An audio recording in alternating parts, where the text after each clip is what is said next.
Today we're going to be reviewing the seated foundational movement practice, and it continues into our series and builds on the basic functions that we teach after you're aligned so that your body can function more efficiently, you can have more energy, and we're actually integrating your therapy into your day-to-day lives. So when you're ready to do your exercise or you need to move and go to lunch or do whatever it is during the day, your body has been more on standby than powered down. It also reduces a lot of stress because the stress responses, as we've talked about, from the middle part of the spine are activated when the muscles are being used to hold you up. The principles and practices that we're going to show you today help get the weight to transfer through the bones. The muscles that hold them together are much more efficient and much less stressful on the whole system. So as Ken's sitting here now, if I had him sit straight up, bring your shoulders back like your mother taught you.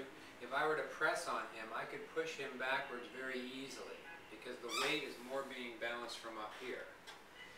I'm going to have him do the rock and roll. That's the movement forward and backward of the pelvis. Arch forward, round back, arch forward, round back, arch forward. Hold that there.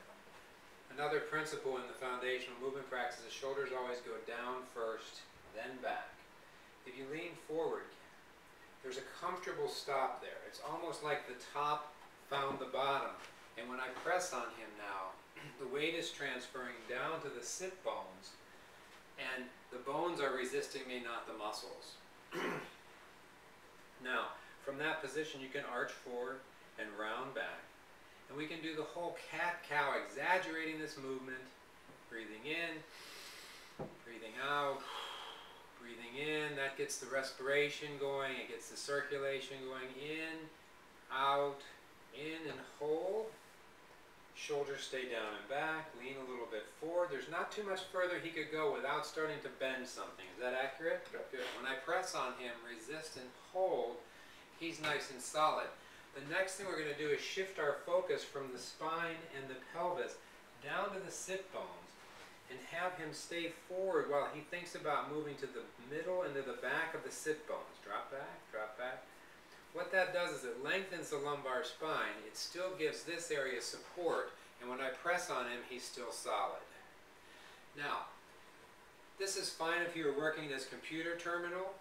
That way he's got freedom of his shoulders, because when they start down first and then back, they're functional when you get into the position you want.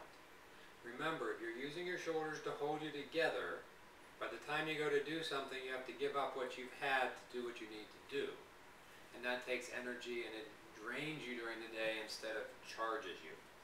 So if I had him just sit up, he's kind of lost it. So we're going to arch forward and backward, rock and roll. Keep it forward, keep the shoulders down and back, lean forward, and drop back into the sit bones. There we go. Now, in order for him to go back further without losing it, we have to get the shoulders and the hips into what we call oppositional strain. As the shoulders go down and back, they externally rotate. The hips need to follow suit by internally rotating. It's almost like his toes just came over, his knees just came over his toes. Sit back a little bit deeper. Now lean back. And here he is, not touching the back of the chair, but now he's sitting up straight. The weight is still transferring through the bones giving him support and energy. Now, if you raise your head, go into, that's how far back his head wants to go, and down. Now we've told his head that it's connected to this solid bony system. Drop back and down. See, now this area of the spine that we've shown many of you that's already been degenerating because of anterior carriage, now his head's there. He can lean all the way forward, and this puts him into a forward fold. Lift your head, lift your chest, arch your back up, rock and roll, keep it forward, shoulders down and back, sit bones back. Follow the internal rotation of the hips. As you lean back, he's sitting up, he can sit this far forward. If he were in the car, even if he sits back into the chair, he's now very solid.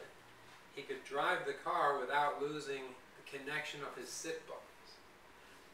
the head remains free to move so that degenerative changes are kept to a minimum, and if he needs to move forward, he can hold nice and solid.